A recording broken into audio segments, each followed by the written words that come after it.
Assalamualaikum warahmatullahi wabarakatuh dan selamat sore. Perkenalkan, nama saya Hana Nurhanifah dari kelas 11. Di sini saya akan mempresentasikan hasil penelitian saya yang berjudul Dampak Kesejahteraan Ekonomi Keluarga Terhadap Prestasi Belajar Siswa. Apa itu pendidikan?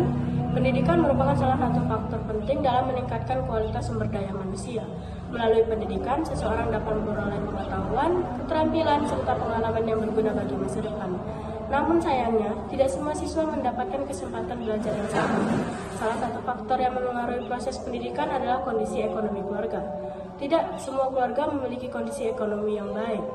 Dan kondisi ekonomi keluarga juga mempengaruhi proses belajar siswa dan akses pendidikan siswa.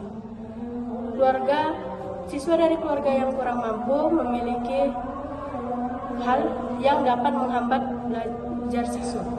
Tujuan dari penelitian saya adalah yang pertama untuk mengetahui kemampuan keluarga untuk memenuhi kebutuhan pendidikan siswa, yang kedua untuk mengetahui pengaruh kondisi ekonomi keluarga terhadap proses belajar siswa, yang ketiga untuk mengetahui perbedaan prestasi belajar siswa dari keluarga ekonomi tinggi dan rendah.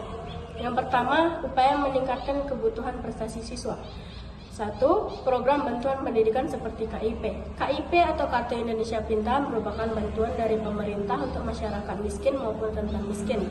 Yang kedua, dukungan aktif dari orang tua. Dukungan aktif dari orang tua dibutuhkan pada saat ini untuk siswa mencapai keinginannya. Yang ketiga, lingkungan belajar yang nyaman. Lingkungan belajar yang nyaman mempengaruhi kinerja otak siswa agar lebih fokus untuk belajar. Yang keempat, peran sekolah dalam membantu siswa kurang mampu. Pihak sekolah harusnya menyelidiki latar belakang siswa agar masalah yang dialami siswa dapat teratasi. Yang kelima, kerjasama antara keluarga, sekolah, dan pemerintah. Seperti KIP tadi yang amanah dan disalurkan kepada siswa yang membutuhkan. Yang kedua, pengaruh ekonomi terhadap pendidikan. 1. Ekonomi keluarga berkaitan erat dengan keberhasilan belajar siswa.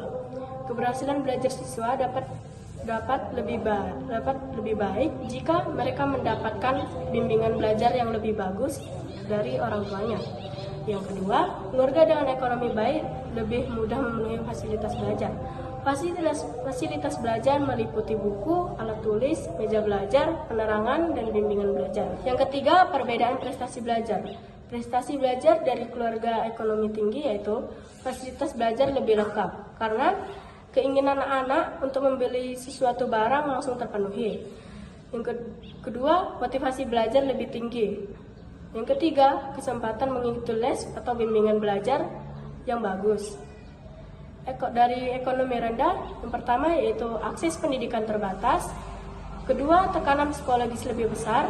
Yang ketiga, prestasi belajar cenderung menurun. Dampak ekonomi rendah yaitu yang pertama, kebutuhan belajar siswa kurang terpenuhi. Karena kurangnya alat-alat tulis dan barang-barang lain akan mempengaruhi belajar siswa. Yang kedua, siswa dapat mengalami kurang motivasi belajar, minder terhadap teman, kesulitan fokus belajar, dan sebagian siswa harus membantu orang tua mencari nafkah. Prestasi belajar pun menjadi menurun.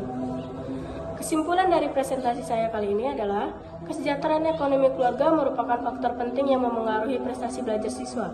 Kondisi ekonomi yang baik dapat membantu siswa memperoleh fasilitas belajar yang memadai sehingga proses belajar menjadi lebih optimal.